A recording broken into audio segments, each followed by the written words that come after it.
जब किसी समय उज्जैनी नगरी में श्री वर्मा नामक प्रसिद्ध राजा रहता था और उसकी श्रीमती नाम की पटरानी थी।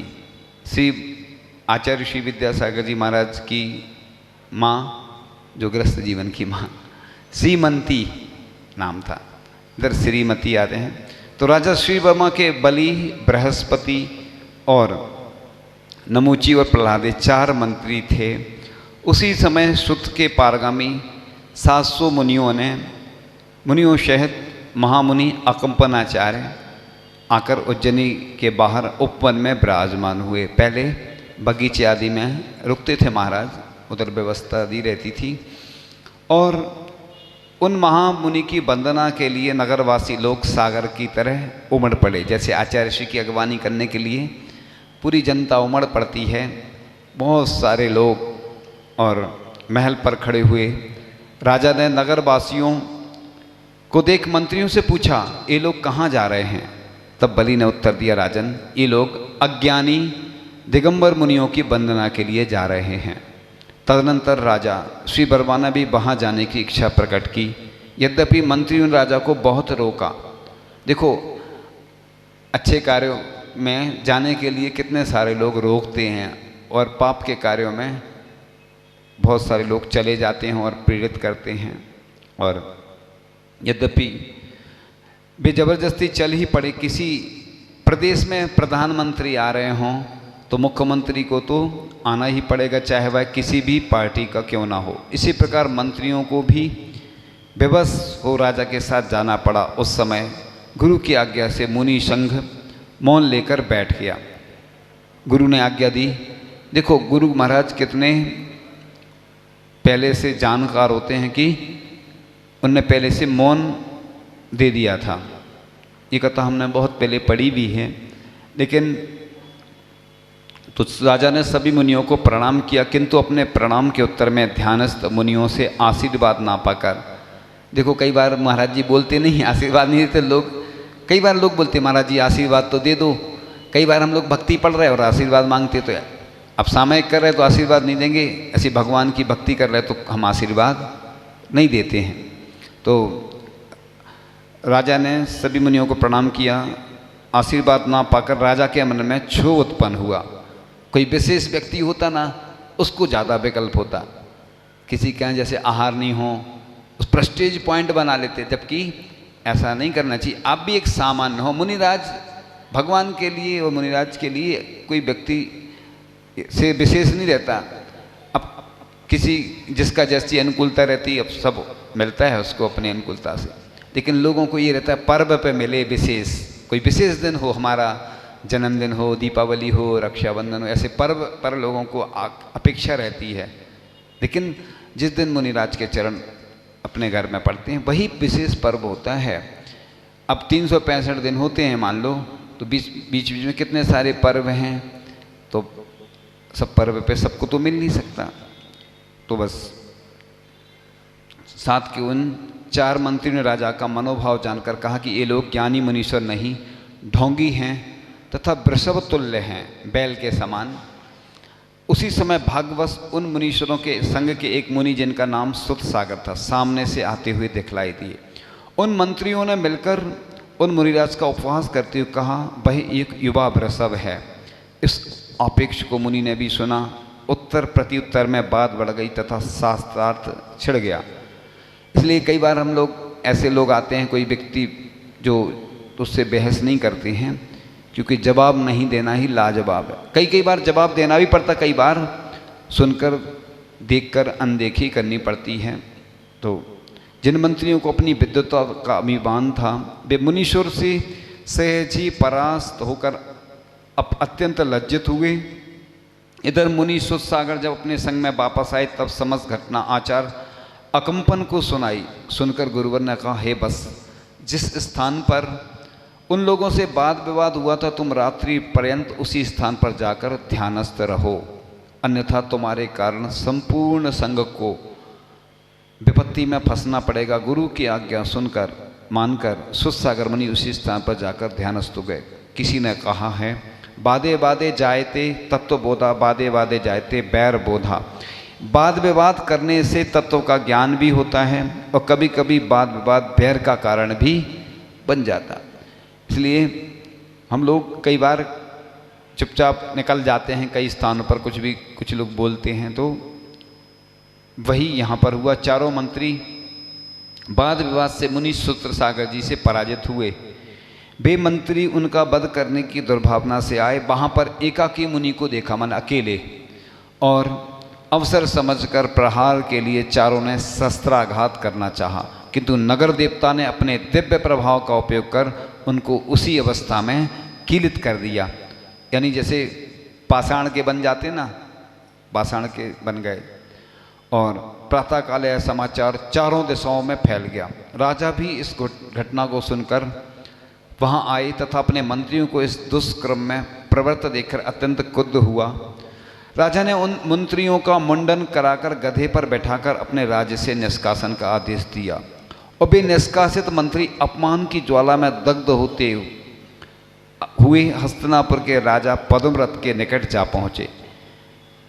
मैं जैसे सुनाता हूँ तो नाम याद नहीं रहते, बहुत सारे राजा मंत्री के नहीं रहते याद, कहानी तो पूरी याद रहती। तो वे निष्कासित मंत्री अपमान की ज्वाला में दग्ध होते हुए हस्तिनापुर के राजा पद्मव्रत के निकट जा पहुँचे। उनके विनम्र व्यवहार से राजा पद्मव्रत प्रसन्न हुआ तथा संतुष्ट होकर उन्हें अपने मंत्री बना लिए। कुछ समय के बाद राजा पद्मव्रत के राज्य पर एक शत्रु राजा सिंहबल ने आक्रमण किया, जिससे प्रजा अत्यंत व्याकुल हो गई तथा स्वयं राजा भी भयभीत हो गया। किंतु इस नवागत मंत्रियों में प्रमुख बलि ने ऐसा विलक्षण कूटनीतिक जाल फैलाया कि वह शत्रु राजा सरलता से बंदी बना लिया गया। फलस्वरूप राजा पद्मव्रत मंत्री बलि पर अत्यंत प्रसन्न हुआ तथा उससे इच्छित वर मांगने के लिए कहा। बलि बड़ा चतुर था, इसलिए उसने प्रणाम कर उक्त वर को राजा पद्मव्रत के हाथ में धरोहर रख दिया। अर्थात अभी आवश्यकता नहीं है, जब आवश्यकता होगी तब मांग लूँगा। तदनंतर बलि आदि मंत्रियों का संतोषपूर्वक समय व्यतीत होने लगा। अथानंतर किसी समय विहार करते हुए अकंपनाचार्य 700 मुनियों के साथ हस्तिनापुर आए और वर्षायुग धारण कर नगर के बाहर विराजमान हो गए। मंत्रियों को भी ज्ञात हो गया वही मुनि संघ यहाँ पर विराजमान है। उन्होंने अपने पूर्व अपमान का बदला लेने का विचार कर राजा पद्मव्रत के पास आकर कहा कि राजन, आपने मुझे जो वरदान दिया था उसके फलस्वरूप मुझे 7 दिन का राज दिया जाए। ले, तेरे लिए 7 दिन का राज्य दिया। यह कहकर राजा पद्मव्रत अदृश्य के समान रहने लगा। बलि ने राज सिंहासन पर आरूढ़ होते हुए उन अकंपनाचार्य सहित 700 मुनियों पर उपसर्ग करवाया। उसने चारों ओर से मुनियों को घेर कर उनके समीप पत्तों का धुआं कराया तथा जूठन व कुल्हड़ आदि फेंकवाए। दुर्गंधित वस्तुएं होम कर दारुण कष्ट पहुंचाने लगा। उपसर्ग समझकर मुनि संघ ने संक्षेप में प्रत्याख्यान किया, अर्थात जब तक उपसर्ग दूर न होगा तब तक के लिए चारों प्रकार के आहार एवं विहार का त्याग। उस समय विष्णु कुमार मुनि के अवधि ज्ञानी गुरु मिथिला नगरी में थे। वे अवधि ज्ञान से विचार कर तथा दया से युक्त हो कहने लगी, हाँ, आज अकंपनाचार्य आदि 700 मुनियों पर दारुण उपसर्ग हो रहा है। उस समय उनके पास पुष्पदंत नामक क्षुल्लक बैठे थे। गुरु के मुख से उक्त दयार्द वचन सुन क्षुल्लक जी ने पूछा कि हे नाथ, वह उपसर्ग कहाँ हो रहा है? इसके उत्तर में गुरु ने कहा, हस्तिनापुर में। क्षुल्लक जी ने पुनः कहा कि हे नाथ, यह उपसर्ग किससे दूर हो सकता है? गुरु ने कहा कि जिसे विक्रिया रिद्धि की सामर्थ्य प्राप्त है तथा जो इंद्र को भी ध्वंस दिखाने में समर्थ है, ऐसे मुनि विष्णु कुमार से यह उपसर्ग दूर हो सकता है। क्षुल्लक जी ने उसी समय जाकर विष्णु कुमार मुनि से यह समाचार कहा और उन्होंने विक्रिया रिद्धि की परीक्षा की। उन्होंने परीक्षा के लिए अपना हाथ फैलाया तो वह पर्वत को भेदन कर बिना किसी रुकावट के दूर तक आगे बढ़ गया। तदनंतर विष्णु कुमार मुनि सीधे पद्मव्रत से जाकर बोले, हे पद्मव्रत, तुमने राज्य पाते ही यह क्या क्या कार्य प्रारंभ कर रखा? ऐसा कार्य तो रघुवंशियों में पृथ्वी पर कभी हुआ ही नहीं। यदि कोई दुष्टजन तपस्वियों पर उपसर्ग करता है तो राजा को उससे दूर करना चाहिए। फिर राजा से ही उस उपसर्ग की प्रवृत्ति क्यों हो रही है? हे राजन, जलती हुई अग्नि कितनी महान क्यों ना हो, अंत में जल के द्वारा शांत कर दी जाती है। फिर यदि जल से अग्नि उठने लगे तो अन्य किसी पदार्थ से उसकी शांति हो सकती है। इस प्रकार मधुर गीतों के साथ पीड़ा बजाने वाले देवों, धीर वीर विद्याधरों तर सिद्धांत शास्त्र की गाथाओं को गाने वाले एवं चारण रिद्धिधारी मुनियों ने जब उन्हें शांत किया, तब वे धीरे धीरे अपनी विक्रिया को संकोच कर उस तरह स्वभावस्थ हो गए जिस तरह की उत्पात के शांत होने पर सूर्य स्वभावस्थ हो जाता है, अपने मूल स्वभाव में आ जाता है।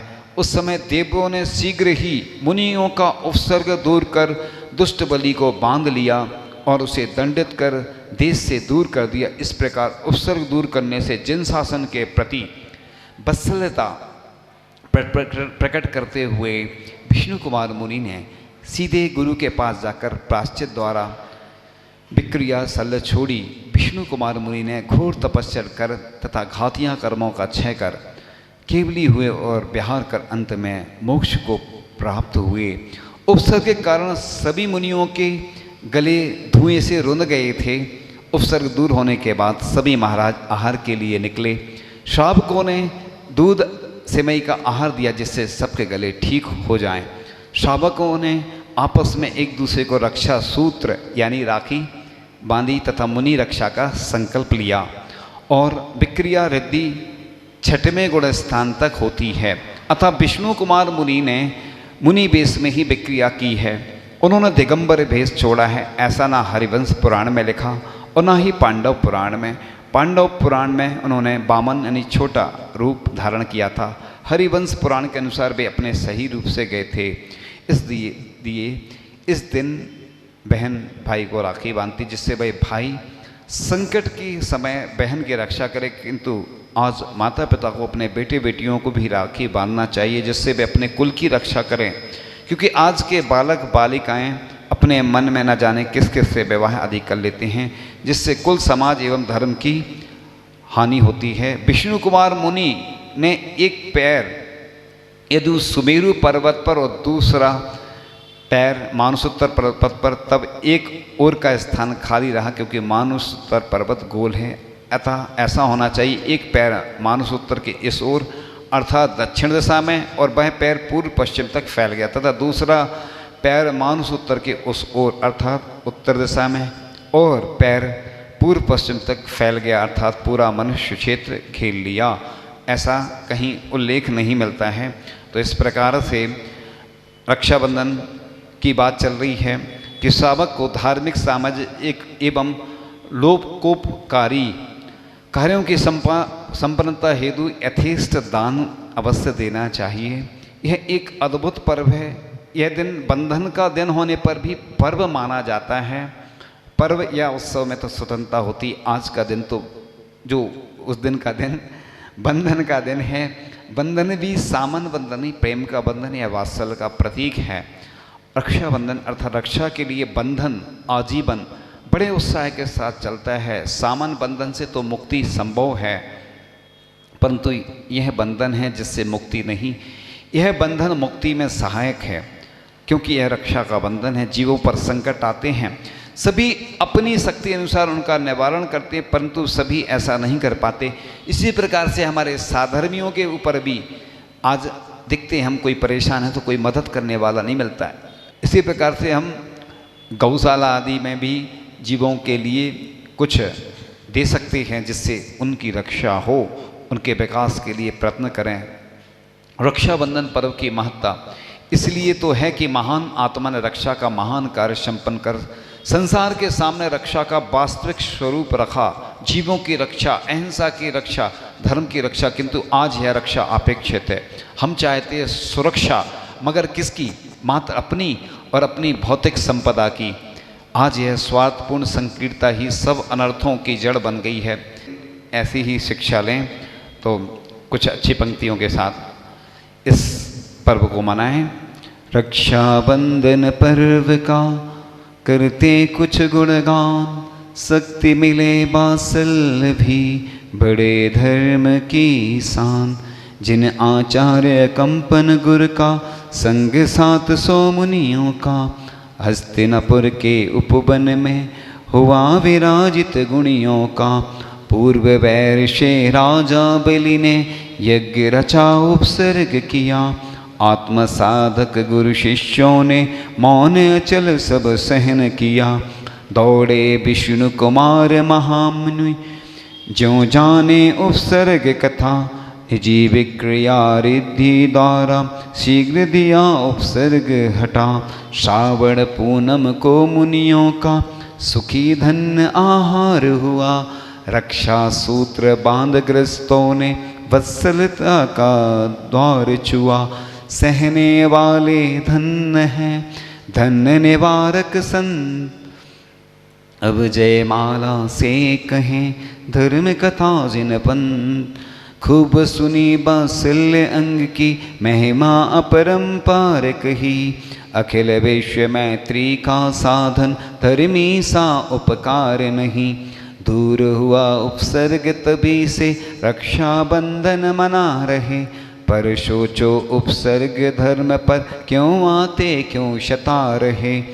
इसका कारण ऐसे लगता, धर्म विमुख हम दौड़ रहे। थोती सान मान के कारण, आडंबर हम ओढ़ रहे। प्रेम दया वात्सल्य अंगिया, धर्म अहिंसा की बातें। मात्र पुराणों तक सीमित हैं, सदाचार की सौगातें। क्रिया धर्म की भार हो गई, पर्व हुए सिर दर्द हमें। तभी प्रेम विश्वास गमा कर, दुनिया लगती दर्द हमें। दुनिया उन इंसानों की है, जिनके उर में प्रेम भरा। धर्म दया सेवा से सन कर, कूट कूट सुख क्षेम भरा। आओ इस पावन उत्सव पर, मिलकर हम संकल्प करें। दया धर्म का बिगुल बजाकर, जीवों के दुख दर्द हरें। देव शास्त्र गुरुओं की आज्ञा, पाले सदा जी सादे जीवन में। उच्च विचारों की धरती पर, बोए धर्म बीज मन में। बीज अंकुरित होने पर, जब सरस मधुर फल पाएंगे। विश्व शांति हो घर घर खुशियाँ, फिर उपसर्ग न आएंगे। हर दिन होगा पर्व सरीखा, जय जय जय जब गुंजित होगी। हर जन के मन में फिर शुभ्रत, प्रेम मूर्ति अंकित होगी। रक्षा बंधन या कहो, पर्व शलूना नाम। जीव प्रेम वात्सल्य का, यही अनूठा धाम। सर्व परम वे श्रेष्ठ हरता मन के मैल। कर निष्ठा मजबूत दे, भक्तों को शिव गैल। हे जिनवाणी भारती माँ, तो ही जपो दिन रैन। जो तेरी शरणागत है, सो पावे सुख चैन।